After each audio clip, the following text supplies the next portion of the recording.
if, we're just a month and a half out of the session, and the meetings begin tomorrow, what are some of the things that you see at this point on the plate for the 23 session? We've empowered our committee chairs to develop agendas, to pick up on things that were left undone from last session, things that maybe needed to be vetted a little more and maybe needed a little more scrutiny, and to kind of pick up on those things, and at the same time transition into the things that there will be new topics that will develop over the interim. What do you think some of those topics might be? I think we'll continue to work on some tax reform issues, budgeting issues.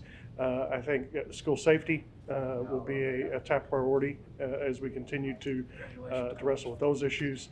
And then again, looking into the next session, which will be some school choice issues, and again, some other issues that we will continue to expand on from last session. President Stivers? I'm gonna somewhat dovetail off of what the speaker said. I think the first thing we're gonna look at is see how our revenues have done. It's interesting to see and compare last year's receipts to this year's receipts, what we're going to finish out the year as on a closeout, considering what we just passed, a reduction in people's personal income tax. It still looks like our economy and our receipts are pretty strong, and how that will impact the trigger about potentially reducing personal income tax even more. I think that's the biggest thing, and especially at this time when I just filled up with gas in Barberville, Kentucky at $4.40 a gallon. We're gonna have to really watch how this economy is going to impact people's pocketbooks for all the things you're seeing right now as the price increases. When you see food hit the shelves of stores this fall and next winter, I think it's even going to be higher because fuel prices and energy costs are so extraordinarily high. So I think that's what we're going to be looking at is the economy, our budget, our impacts of our tax relief. I wanted to ask about SROs and school safety. I know that I think Bill Eastep had a story yesterday about how, was it Montgomery County? They set up the fiscal court set aside $400,000 to fund SROs for their particular school district. Do you think that there's more dedicated funding that needs to be set aside for school districts that might think they can't afford to set aside that money right now? Well, I'm sure the speaker talked about this just a minute ago, and I'll start with this. We're always interested about school safety and our children's safety. Everybody understands to the extent of the ultimate impact of what happened in Texas, but why? We're hearing reports of 77 minutes before police officers reacted, how this young man got a gun. There are just multiple questions out there.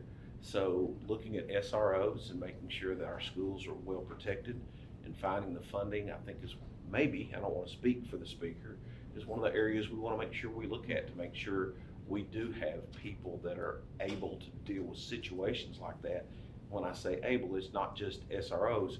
We need to understand the mental health component of all the things that took place down there too. So multifaceted, but yes, I think that's a topic that we will look at. I think there very well could be additional funding that is necessary and likely to happen.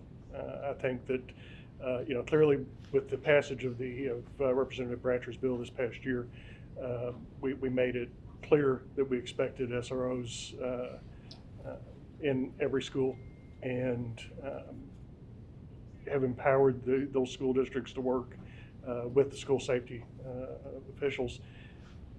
There are some districts that are still lagging, and we can't lag in time on that. We need to go ahead and make the financial commitments to doing whatever is necessary to protect those schools.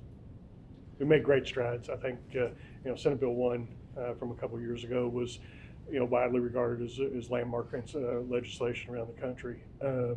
But we can't rest on that. We got to make sure that the resources are there. Did I hear correctly? You were talking about how the fella got a gun.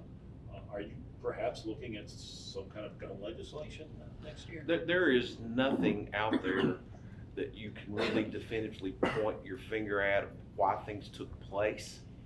And it's really premature to talk about anything because I was unaware until I read in an article that there was 77 minutes, and I'm not even sure if that's accurate. But until we get a full and final report to, to say we need to do A, B, C, or D, I think would be premature. So I wouldn't speak on any topic at this point until we see what actually happened and there is some type of investigative report that is legitimate, not social media or anything like that, to determine what course of conducts we need to do. Any more?